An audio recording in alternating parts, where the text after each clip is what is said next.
Chers enfants de Notre-Dame-des-Neiges et chères familles, aujourd'hui pour le quart d'heure des enfants de Notre-Dame-des-Neiges, nous allons parler du premier commandement. Vous connaissez tous par cœur. Tu adoreras Dieu seul et tu l'aimeras plus que tout. Alors la semaine dernière, vous en avez appris plus sur les 10 commandements. Et maintenant, vous savez qu'ils sont un peu comme la règle du jeu de Dieu. Et vous savez que Dieu lui-même les a donnés à son peuple pour les libérer de l'esclavage. Et puis surtout, pour nous libérer d'un esclavage encore pire, l'esclavage du péché. Et vous savez, dans l'Évangile, quand le jeune homme riche demande à Jésus « Que dois-je faire de bon pour posséder la vie éternelle ?» Et Jésus lui répond « Si tu veux entrer dans la vie, observe les commandements. » Alors, en avant. Alors d'abord, commençons par regarder ce qui est écrit dans la Bible.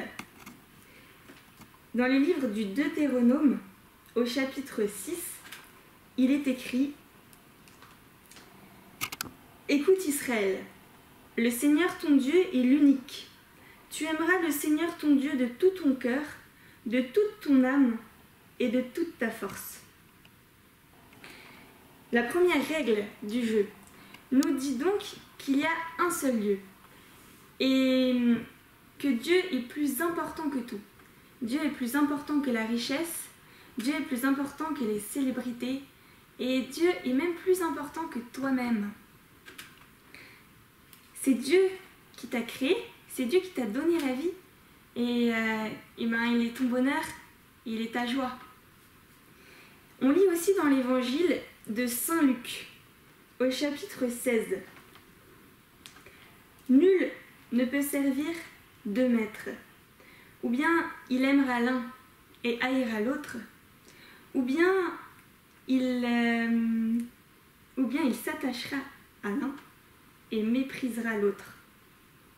Alors tu peux te dire, c'est logique, pour moi il n'y a qu'un seul Dieu, et tu peux croire fermement qu'il n'y a qu'un seul Dieu, mais finalement en y réfléchissant bien, peut-être que sans même t'en rendre compte, tu adores d'autres dieux et tu sers d'autres maîtres.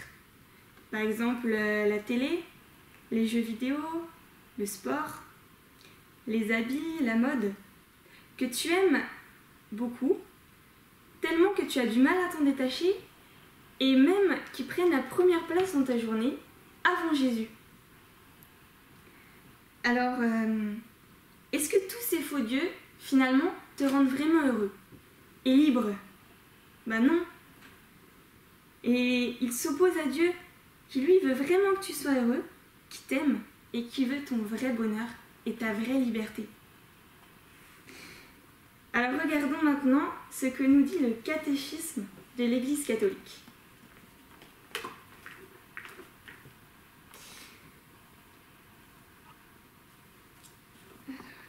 Le premier commandement apprend à l'homme à croire en Dieu, à espérer en lui et à l'aimer par-dessus tout. Dieu a créé l'homme pour qu'il soit heureux.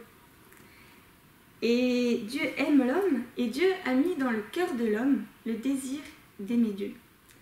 Alors, comment prouver à Dieu que tu l'aimes? C'est simple. Sois un saint, donne-lui tout et observe les commandements.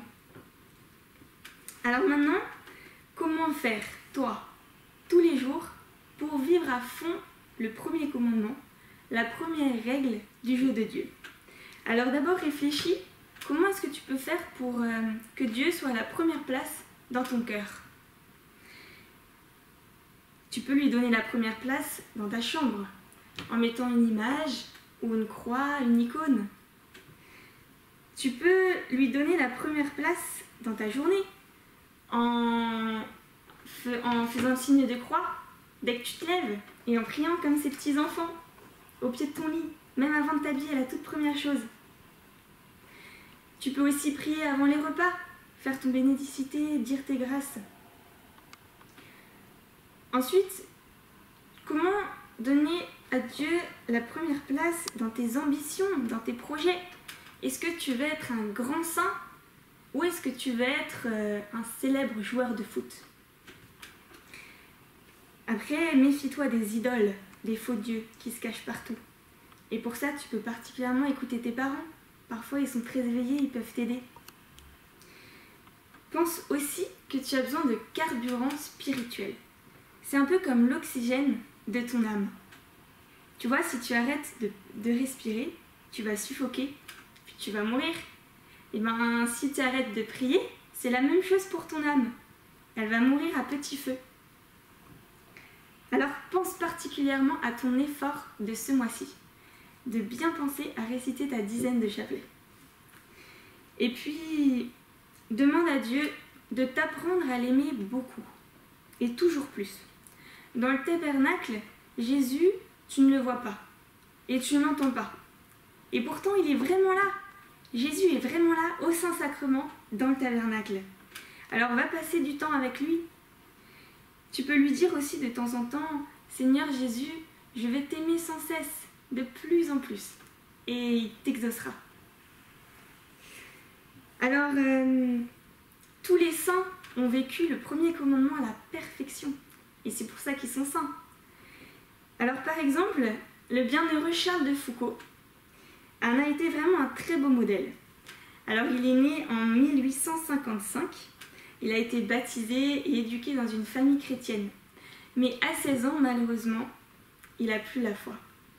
Et il voulait être heureux, bien sûr, comme tous les hommes. Mais il cherchait son bonheur dans les plaisirs du monde. Les bons repas, les fêtes, les livres. Et tout ça, c'était un peu comme ces faux dieux, qui effaçaient Dieu et qui prenaient la première place à la place de Dieu. Au cours de ses excursions militaires en Afrique du Nord, Charles de Foucauld a rencontré des Arabes musulmans et il a été marqué profondément par leur sens de l'adoration. Et c'est ça qui va commencer à le convertir. Et après, il disait ces paroles : « Aussitôt que je crus qu'il y avait un Dieu, je compris que je ne pouvais pas faire autrement que de ne vivre que pour lui.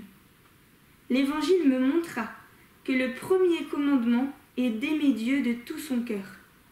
Chacun sait que l'amour a pour premier effet l'imitation. » Depuis ce moment-là, Charles se décida à imiter Jésus, et particulièrement dans sa vie cachée. Alors il est devenu ermite dans le désert. Et puis il avait aussi la grande joie immense d'être prêtre.